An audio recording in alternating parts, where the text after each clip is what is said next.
ഞാൻ പറഞ്ഞല്ലോ, അതിനുള്ള മറുപടി നമ്മൾ പറഞ്ഞല്ലോ, ഞങ്ങളെല്ലാം പറഞ്ഞല്ലോ. ആ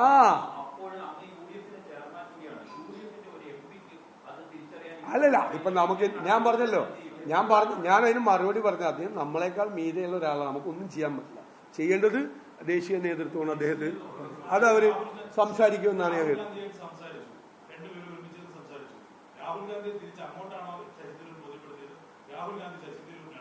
അവര് തമ്മിൽ ഒറ്റയ്ക്കല്ലേ സംസാരിച്ചത്? എനിക്കറിയില്ല എന്താ സംസാരിച്ചത്. അവര് പറഞ്ഞല്ലോ, അവര് 1 to 1 ആണ് സംസാരിച്ചത്. ഞാൻ രാഹുൽ ഗാന്ധിയെ വിളിച്ച് ചോദിക്കാമോ എനിക്ക് എന്താണ് ശശി തരൂർ പറഞ്ഞതെന്ന്? അതിനതൊരു ഇംപ്രോപ്പറേറ്റി അല്ലേ? ശശി തരൂരോട് ചോദിക്കാമോ എനിക്ക് നിങ്ങൾ തമ്മിൽ സംസാരിച്ചത്? നിങ്ങൾ എന്ത് കഷ്ടപ്പെട്ടാലും ശശി തരൂരിനെതിരായിട്ട് ഒരു വാക്ക് എന്റെ കയ്യിൽ നിന്ന് കിട്ടില്ല. നിങ്ങളുടെ വായില വെള്ളം പറ്റിക്കാന്നല്ലാതെ എന്റെ നാവിൽ നിന്ന് ഒരു വാക്ക്. അദ്ദേഹം കോൺഗ്രസ് വർക്കിംഗ് കമ്മിറ്റി മെമ്പറാണ്. ഞാൻ അദ്ദേഹത്തെ ആദരിക്കുകയും ബഹുമാനിക്കുകയും ചെയ്യുന്ന ആളാണ്. അദ്ദേഹം കോൺഗ്രസ് നേതാവാണ്, കോൺഗ്രസ് വർക്കിംഗ് കമ്മിറ്റി അംഗമാണ്.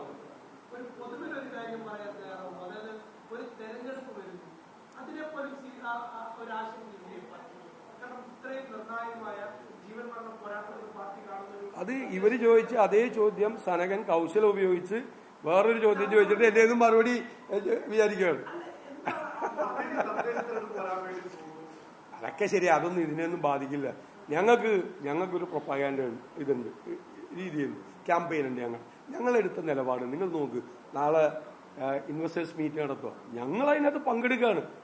മറ്റത് എന്താ പറയുന്നത്? കേരളത്തെ ഞങ്ങൾ ഇൻവെസ്റ്റേഴ്സ് മീറ്റ് നടത്തിയപ്പോൾ കേരളത്തെ വിൽപ്പനയ്ക്ക് വെച്ചിരിക്കുന്നു എന്നാണ് അന്നത്തെ പ്രതിപക്ഷം. ഈ മുഖ്യമന്ത്രി അടക്കമുള്ള ആളുകൾ കേരളത്തെ വിൽപ്പനയ്ക്ക് വെച്ചിരിക്കുന്നു.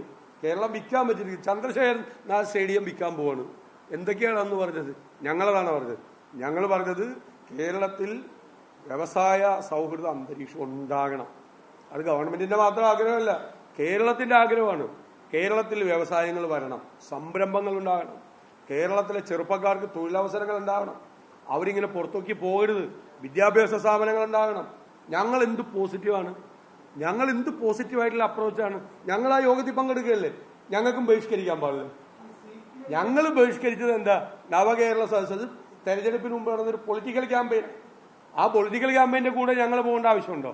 അത് മാത്രമേ അത് LDF ഒറ്റയ്ക്ക് നടത്തിക്കൊള്ളാൻ പറഞ്ഞത്. LDFന്റെ ക്യാമ്പയിനാ. ഞങ്ങളുടെ വിചാരണ സദസ്സ് വേറെ ഞങ്ങൾ നടത്തി.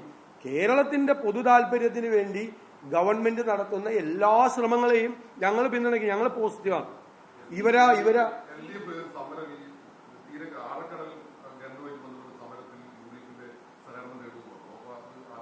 അല്ലാതെ ഞങ്ങൾ ഈ LDFുമായിട്ട് ചേർന്നിട്ടുള്ള ഒരു സമരത്തിന് ഞങ്ങൾക്ക് ഒറ്റയ്ക്ക് സമരം ചെയ്യാൻ ശേഷിയുണ്ട്. എന്തിനാ ഒരുമിച്ച് ചെയ്യണത്? ഞങ്ങൾ നിയമസഭയിൽ ഞാൻ തന്നെയാണ് ആ വിഷയം അവതരിപ്പിച്ചത്. സർക്കാർ ഇതുവരെ അഭിപ്രായം പറഞ്ഞിട്ടില്ല കടൽ മണൽ ഖനനത്തെക്കുറിച്ച്. അതിന്റെ ഗുരുതരമായ സ്വഭാവത്തെക്കുറിച്ച് ഞാൻ തന്നെയാണ് നിയമസഭയിൽ ആ വിഷയം അവതരിപ്പിച്ചത്.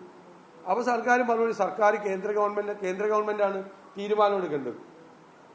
സെൻട്രൽ സബ്ജക്റ്റ് ആയതുകൊണ്ടാണ് ഞങ്ങൾ അടിയന്തര പ്രമേയം കൊണ്ടുവരാതെ സംസ്ഥാന ഗവൺമെന്റ് സ്റ്റേറ്റ് ഗവൺമെന്റിൽ സമ്മർദ്ദം ചെലുത്തണം എന്നാവശ്യപ്പെട്ടുകൊണ്ട് സബ്മിഷൻ കൊണ്ടുവന്നത്. അത് ഞങ്ങൾക്ക് ഉറച്ച നിലപാട്. ഞങ്ങൾ അതിനെതിരായിട്ടുള്ള സമരം ആരംഭിച്ചു കഴിഞ്ഞു. ഞങ്ങൾ തീരദേശ യാത്ര പ്ലാൻ ചെയ്തിട്ടുണ്ട്. രാപ്പകൽ സമരം KPCCയുടെ നേതൃത്വത്തിൽ നടക്കുന്നുണ്ട്. പദയാത്രകൾ നടക്കുന്നുണ്ട്. ഞങ്ങൾ കടൽ മണൽ ഖനനത്തിനെതിരായിട്ടുള്ള സമരം UDFും ഇപ്പോൾ NK പ്രേമചന്ദ്രൻ നയിക്കുന്ന കാൽനട യാത്രയുണ്ട്. ഇതെല്ലാം UDFന്റെ ഘടകകക്ഷികളും UDFും എല്ലാവരും തീരുമാനിച്ചിട്ടുണ്ട് പരിപാടികൾ.